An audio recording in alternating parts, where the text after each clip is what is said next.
धार news Jaunpur, सच दिखाने। नमस्कार, मैं कपिल देव सिंह धार न्यूज जौनपुर में आपका स्वागत करता हूं। बुद्ध विरासत की ऐतिहासिक धरती मऊ कला में बुद्ध महोत्सव कार्यक्रम में पुस्तिका इच्छा पूरक बुद्ध दस भूमेश्वर का हुआ विमोचन। सोनभद्र से हमारे धार न्यूज के युवा तेज तर्राक संवाददाता शशिकांत सिंह के अनुसार विगत वर्षों की बात इस वर्ष भी रविवार को बुद्ध विरासत की ऐतिहासिक धरती मऊ कला राबर्ट्सगंज सोनभद्र में बुद्ध महोत्सव कार्यक्रम का आयोजन किया गया। कार्यक्रम में सर्वप्रथम महामानव तथागत बुद्ध की प्रतिमा के समक्ष पूजनीय भंतेगढ़ व मुख्य अतिथि द्वारा दीप प्रज्वलित कर शुभारंभ किया गया।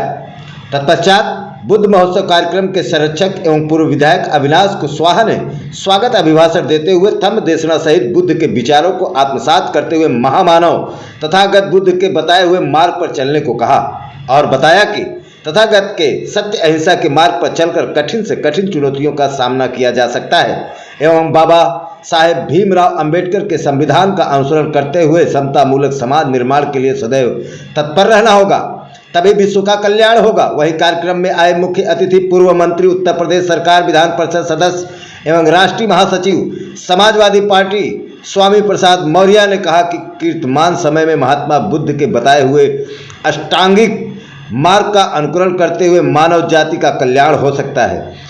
वर्तमान परिदृश्य में इतिहास को मिटाकर बुद्ध विरासत को समाप्त किया जा रहा है, जिसे सर्व समाज को आगे बढ़कर संरक्षण देने की आवश्यकता है, क्योंकि बुद्ध विचारधारा तार्किक है, बुद्ध विचारधारा वैज्ञानिक है एवं बुद्ध के विचार संगम स्मरणीय गच्छाम के अनुसार ही वर्तमान परिवेश में नितांत ही आवश्यक है। इसी क्रम में डॉक्टर अंजनी कुमार सिंह प्रकाश एवं पवन डायग्नोसिस सेंटर राबर्ट्सगंज द्वारा लिखित पुस्तिका इच्छा पूरक बुद्ध दस भूमेश्वर का विमोचन भी किया गया। यह पुस्तिका रेखांकित करती है कि मानव मस्तिष्क के पूर्ण जागृत अवस्था का नाम बुद्ध है। एक जागृत मनुष्य स्वयं अपने दुखों का नाश करने में सक्षम है। बुद्ध को समझाते हुए उनके मार्ग पर चलकर हम कैसे अपने दुखों का नाश करते हुए कैसे स्वस्थ समाज और राष्ट्र का निर्माण कर सकते हैं। वहीं पंचशील मल्टी स्पेशलिस्ट हॉस्पिटल के डायरेक्टर पवित्र कुमार मौर्य द्वारा कार्यक्रम में आए मुख्य अतिथि स्वामी प्रसाद मौर्य को स्मृति चिन्ह देकर सम्मानित किया गया। कार्यक्रम के अध्यक्ष सुजीत कुमार उपाध्याय, अनिल कुमार जी ने भी तथागत के विचारों पर प्रकाश डाला। कार्यक्रम में पूर्व विधायक चिरई गांव उदय लाल मौर्य, पूर्व विधायक चकिया जितेंद्र प्रसाद, पूर्व विधायक सत्यनारायण जयसल, विजय यादव जिला निवर्तमान जिलाध्यक्ष समाजवादी पार्टी सोनभद्र, सईद कुरैशी, रमेश पटेल उपाध्यक्ष भाजपा, कृपा शंकर चौहान जिलाध्यक्ष पिछड़ा मोर्चा सपा, अखिल भारतीय कुशवाहा महासभा के जिलाध्यक्ष रामचंद्र मौर्य, महेंद्र गौतम पूर्वांचल महासचिव, बाम सेफ उदयभान सिंह कुशवाहा जिला उपाध्यक्ष भाजपा, रमाशंकर पोया जिला अध्यक्ष गोंडवाना गणतंत्र पार्टी, जवाहरलाल मौर्य प्रदेश संयोजक सम्राट अशोक क्लब ने भी कार्यक्रम को संबोधित करते हुए अपना उद्बोधन दिया। सभी ने सारतः बुद्ध के विचार एवं उनके कार्यों को बताए और उनके बताए हुए मार्गों पर चलने के लिए कहा तथा कार्यक्रम में Chaudhary Yashwant Singh Patel, doctor Om Prakash Kushwaha, Mohan Kushwaha, Pankaj Kushwaha, doctor Dinesh, doctor Sanjay Singh, सूबेदार मौर्य, विद्यासागर मौर्य, नामवर कुशवाहा, चंद्रबली यादव, श्रीनाथ धांगर, बुल्लू धांगर, पंकज कुजूर, जटाशंकर कन्हैया तुरिया, कैर बियार, डॉक्टर संतोष धांगर, डॉक्टर संकटा प्रसाद मौर्य, संजय कुशवाहा, श्याम बिहारी गौड़, सूर्य प्रकाश मौर्य सहित पूरे जनपद विभिन्न क्षेत्रों से दूर दराज से हजारों लोग मौजूद रहे और दिल भर मेला लगा रहा। लेकिन वो फेंकने की नौबत ही नहीं आई, पुलिस उनको घसीट ले गई। क्या लगता है आपको, कोई आपके ऊपर कोई खतरा है क्या? नहीं, हमारे ऊपर तो कुछ पड़ा नहीं, तो हमें क्या होना।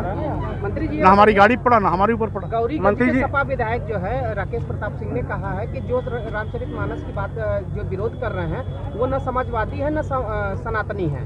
पहली बात तो मैं रामचरितमानस का विरोध नहीं कर रहा हूँ। वो दुधमुहे बच्चे हैं जो मुख्य मुद्दे को भटकाना चाहते हैं।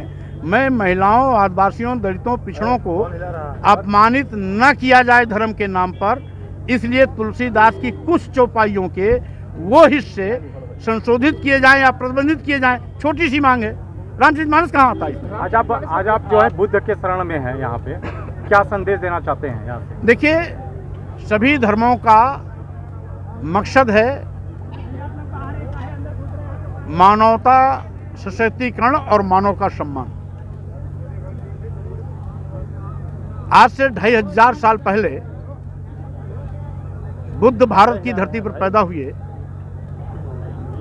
पूरे विश्व को मानवता का संदेश दिया। मानव मानव एक समान की विचारधारा का संदेश देकर के करुणा, मैत्री, बंधुत्व आधारित समाज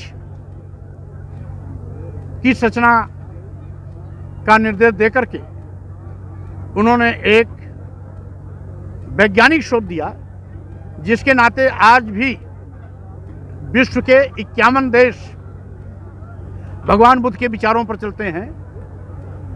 तमाम देशों का राष्ट्र धर्म भी बौद्ध धर्म है। यहाँ तक कि विश्व के भिन्न भिन्न क्षेत्रों में जहाँ जहाँ भी पुरातत्व विभाग द्वारा खुदाइयाँ हुई, वहाँ भी भगवान बुद्ध और बुद्धकालीन अवशेष मिले। राखी की पहाड़ियाँ हों, साइबेरिया रूस का पठार हो, या बेबीलोन की पहाड़ियाँ हों अफगानिस्तान की, आपके देश में भारत में उत्तर भारत हो, साउथ भारत हो, पूर्वी पश्चिमी किनारा हो या पूर्वी किनारा हो, जहाँ भी पुरातात्विक अवशेष मिलते हैं तो ज़्यादातर बुद्ध या बुद्धकालीन अवशेष ही मिलते हैं। आपकी इस पहाड़ी पर भी भगवान बुद्ध की मूर्ति का मिलना उसी ओर इंगित करती है। और मिर्ज़ापुर की भी एक पहाड़ी में इसी प्रकार से भगवान बुद्ध की मूर्ति का मिलना इसकी प्राचीनता को बताती है। और विश्व के तमाम देशों में भगवान बुद्ध की मूर्ति और अवशेष मिलना इस बात को जाहिर करती है कि उनकी मान्यता सार्वभौमिक है, पूरे विश्व में। बुद्ध धर्म ही सनातन धर्म है। अब ये तो भगवान बुद्ध ने स्वयं कहा था, एष धम्मो सनातनः, जो हम संदेश दे रहे हैं ये प्राचीन धर्म है। लेकिन सनातन धर्म कोई भी अपने के धर्म को कहता है, हमको उससे कोई परहेज नहीं। सभी को अपने धर्म को बढ़ा चढ़ा के बात करनी चाहिए। अगर कोई कहता है हमारा धर्म सनातन है तो हम उसका भी स्वागत करते हैं। बागेश्वर वाले बाबा जी ने कहा कि आप जो कि सनातन के विरोधी हैं, किसी भी सनातनी के विरोधी। मैं सभी धर्मों का सम्मान करता हूँ। भारतीय संविधान की चाहत भी यही है कि हमारे देश में सभी धर्म, सभी धर्मावलंबी समान हैं। पंथ निरपेक्ष, धर्मनिरपेक्ष देश है, इसलिए हम किसी भी धर्म के अनादर के पक्ष में नहीं हैं। हिंदू, मुस्लिम, सिख, ईसाई सब हैं आपस में भाई भाई। हमारे यहाँ की संस्कृति है, वसुधैव कुटुंबकम का हमारा नारा है, इसलिए हम उस वसुधैव कुटुंबकम के नारे में विश्वास करते हैं। रामचरितमानस में कितनी चौपाई है कि जिस चमत्कार दिखाते हैं उस पर क्या कहना चाहेंगे? उनका चमत्कार सही है? बागेश्वर बाबा जो चमत्कार दिखाते हैं वो उनका चमत्कार के बारे में आप क्या कहना चाहते हैं? अरे भाई, हम केवल इतने कहते हैं कि अगर वो चमत्कारी बाबा है तो वहीं बैठे बैठे चीन को भस्म कर दें। रोज बॉर्डर फैला करके परेशान करता रहता भारत को, करवा दो। इन्वेस्टर समिट अभी लखनऊ में काटने के लिए तो वहीं से चाहे तो भस्म कर सकते हैं ना। वो हमने तो कही दिया। हमने तो जिस दिन सिर काटने और कलम करने की बात किए थे, 21 लाख 51 लाख देने की बात किए थे, हमने तो कहा, मैं अभी भाई पढ़ता था, सुनता था कि लोग ऋषि मुनि साधु सन्यासी कर पहले तो गुस्सा होते नहीं, और कभी उनको गुस्सा हुआ तो श्राप देते थे, बैठे बैठे जल के भस्म हो जाते थे। लेकिन आजकल के बाबाओं के पास, आजकल के साधु सन्यासियों संतों के पास अपने जप और तप पे भरोसा नहीं है। उनको विश्वास नहीं रह गया है, उनको अपने आराध्य पर विश्वास नहीं है, इसीलिए साथ देने की हैसियत में नहीं है। और इसीलिए अब वो आतंकवादी की भाषा बोल रहे हैं। कोई कहता सिर काटेंगे, कोई कहता जीभ काटेंगे, कोई कहता हाथ काटेंगे, कोई कहता नाक और कान काटेंगे। ये कसाई बन गए हैं। और साथ ही साथ इनके ऐसे हिंसक चेहरे हैं जिसको देख के लोगों को नफरत आएगी। और अगर इनका यही चेहरा बार बार आता रहा तो जो तमाम धर्म के नाम पर इनको चढ़ावा चढ़ता रहा वो भी लोग बंद कर देंगे। अरे तो आतंकवादी है, इसको चढ़ावा देना बंद करो। अभी ओम प्रकाश राजभर जो है ये कहे कि इनको चौपाई जो है ये पहले क्यों नहीं दिखा, जब ये भाजपा में थे उस समय संशोधित करा सकते थे। अब अगर राजभर जी, ओम प्रकाश राजभर जी हमसे पहले पूछे होते तो मैं उनको चौपाई का पहले बता दिया होता। कितनी चौपाइयाँ हैं, चौपाई ऐसी है जिसपे आपको आपत्ति है? कितनी चौपाई ऐसी है? जितनी भी चौपाइयाँ हैं मैंने अधिकतम उसमें समेट करके माननीय प्रधानमंत्री जी को, माननीय राष्ट्रपति जी को पत्र भेज दिया है और उसकी प्रतियां आप सभी मीडिया मुख्यालयों पर मैंने भेज दी है। इन्वेस्टर समिट का विरोध क्यों कर रहे हैं समाजवादी पार्टी? देखिए, इन्वेस्टर समिट हवाई है इसलिए विरोध है। इसके पहले भी इन्वेस्टर समिट हो चुके हैं, लेकिन आज नौजवान बेरोजगारी का दंश झेल रहा है। सरकारी नौकरियां पहले ही गायब हो चुकी हैं।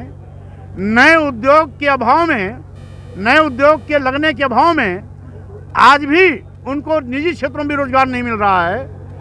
तो केवल दिखावे के लिए अगर ग्लोबल समिट है, इन्वेस्टर समिट होता है तो ये नौजवानों के आग में धूल झोंकना है। तो इन्वेस्टर समिट किया जा रहा है। इसके पहले भी 3 इन्वेस्टर समिट हो चुके हैं। कितने नौजवानों को इन्होंने रोजगार दिया उन इन्वेस्टर समिट के माध्यम से लगी हुई उद्योगों में, इसका आंकड़ा प्रस्तुत करें। चुनाव के समय में ही आप इस तरह का चौपाई छेड़ के तो क्या साधना चाह रहे हैं? किन जातियों को साधना चाह रहे हैं? अरे भैया, पहले अभी चुनाव बहुत दूर है। इस चौपाई का चुनाव से कोई मतलब नहीं है। इस चौपाई का मतलब देश की महिलाओं, आदिवासियों, दलितों और पिछड़ों से है, जिसका अपमान रोज प्रतिक्षण होता है धर्म के नाम पर, धर्म की आड़ में। लेकिन बहुत सारी जातियां ऐसी है कि जिसके वोट प्रतिशत सबसे ज्यादा है। जब शूद्र की बात करते हैं, आदिवासी की बात करते हैं, सबसे ज्यादा वोट प्रतिशत है। अरे भाई, जब वोट लेने के लिए आदिवासी, दलित, पिछड़े भाजपा के लिए हिंदू हो जाते हैं तो सम्मान देने के लिए क्यों नहीं हिंदू हो रहे हैं? सम्मान दिलाए।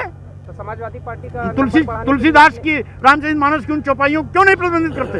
अगर वो चाहते हैं कि दलितों, आदिवासियों, पिछड़ों का सम्मान मिले, महिलाओं का सम्मान मिले, तो रामचरितमानस की चौपाइयों को प्रतिबंधित करें या संशोधित कराएं। तो सरकार आएगी तो चौपाइयां बदली जाएंगी। एनडीए ने तो महिला है। रामनाथ कोविंद जी राष्ट्रपति थे, लेकिन ब्रह्मा के मंदिर का गेट उनके लिए बंद कर दिया गया। पंडों ने बंद कर दिया तो अंदर नहीं जाने पाए। ये लखनऊ का नाम बदला जा रहा है। हाँ, लखनऊ का लखनपुर किया जा रहा है या लक्ष्मणपुर किया जा रहा है, तो आपको आपत्ति नहीं है?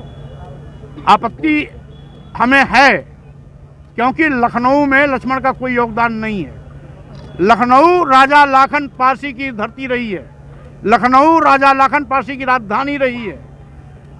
उनकी, लाखन पारसी की पत्नी का नाम था लखनावती। लखनावती से लखनऊ का नाम पड़ा है। अगर लखनऊ लखनऊ ही रहेगा, अगर नाम बदलने की आवश्यकता पड़ती है तो लाखन पारसी के नाम पर उसका नाम रखा जाए, जिस लाखन पारसी की राजधानी रही है। एक सवाल और, कि ये योगी जी और मोदी जी को यहाँ से बुद्ध के धरती से किस तरह की बात करना चाहेंगे आप? क्योंकि बुद्ध जी की बात तो मोदी जी विदेश में जाते हैं तो करते ही करते हैं। और जब प्रधानमंत्री जी कुशीनगर गए थे तो माननीय मुख्यमंत्री जी ने उनको बुद्ध की ही मूर्ति भेंट की थी। इसलिए मन में तो सबके बुद्ध हैं, मतलब आपको बाहर कहें या ना कहें। मतलब आपको मोदी जी से कोई दिक्कत नहीं है, योगी जी से ही है? हमको किसी से कोई दिक्कत नहीं है। आपको किसने कह दिया योगी से दिक्कत है? लेकिन जब आपने कहा नहीं, गौशाला की जगह जो है वो पढ़ाने के लिए जानवरों को जब ताड़ना का अर्थ शिक्षा हो गया तो किसको पढ़ाओगे भाई? चलो इस जानवर को लाओ, पढ़ाओ। ताड़ना का शिक्षा हो गया ना, उसी गोरखपुर प्रेस में छपा ना। मंत्री जी, जब ये रामचरितमानस की बात कर रहे थे तो उस समय सबको लग रहा था कि ये समाजवादी पार्टी से आपको निकाल दिया जाए, अखिलेश आप पे कोई कार्रवाई करें, लेकिन महासचिव बना दिया गया। अब आप निकाल दो ना।